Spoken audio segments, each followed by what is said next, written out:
Look at the Uganda she cranes in action. They dominate on the world stage through rapid-fire passes, lightning-fast reflexes, and non-stop momentum. But here is the catch.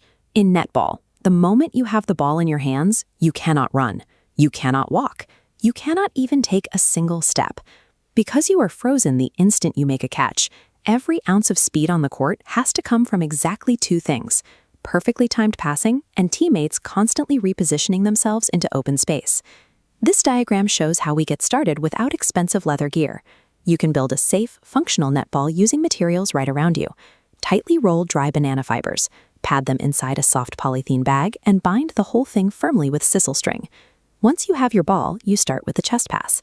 You grip the ball with both hands at chest level, step forward, and push straight out to your teammate. It is the fastest way to move the ball down the court.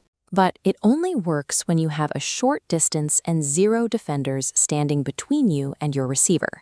So what happens when a tall defender steps directly into your passing lane and raises their arms? This diagram illustrates our first solution, the overhead pass. By holding the ball high with two hands and arcing the ball forward, you send it entirely out of the defender's reach to drop perfectly into your teammate's hands. Alternatively, as we see here, we can go low. A bounce pass uses the exact same chest push, but you aim the ball toward the ground so it hits halfway to the receiver and slips right underneath those raised arms. Hitting your target requires assessing the physical obstacle in front of you and choosing the exact angle that defeats their defensive stance, rather than relying on throwing power. If you grew up playing football or basketball, your instinct when you catch that pass will be to take a few steps or try to bounce the ball on the ground. In netball, that is an immediate foul. This brings us to the strict footwork rule. If you catch the ball on the run, the very first foot that hits the dirt is declared your landing foot. That foot is now permanently anchored. Look at this top-down animation of a player's feet. Think of that landing foot as a nail driven into a piece of timber. You cannot lift it and put it back down. But by sweeping your free foot in a circle, you can rotate your entire body. This pivot is your only legal tool to turn your back on an aggressive defender and scan the court for an open teammate. Let's test this in a game scenario. Imagine you catch a heavy pass right at the edge of the goal circle. You are off balance, your landing foot is dangerously close to the out-of-bounds line, and a defender is charging straight at you. How do you secure the ball without taking an illegal step out of bounds? You plant that landing foot hard, keep it glued to the ground, and swing your free foot inward toward the center of the court. You stabilize your body, stay in bounds, and create space for a pass.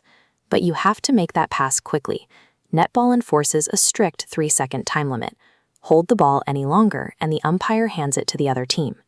This diagram illustrates the defensive side of that pressure.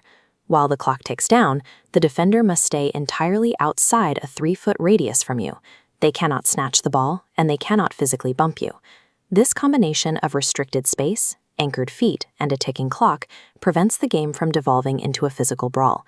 It demands lightning-fast problem-solving instead. Let's combine these skills. If you catch the ball and land with both feet hitting the ground at the exact same time, you earn a strategic advantage. You get to choose which foot becomes your pivot. You pick your anchor foot, grip the ball firmly, and swing around to face the defense. The opponent is locked exactly 3 feet away. With the 3-second timer running out, you read the defender's high arms and snap a low bounce pass directly into the goal circle.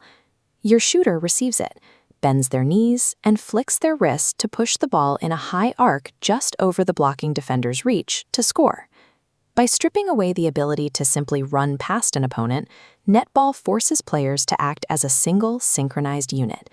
This cheat sheet breaks down exactly what you need to remember.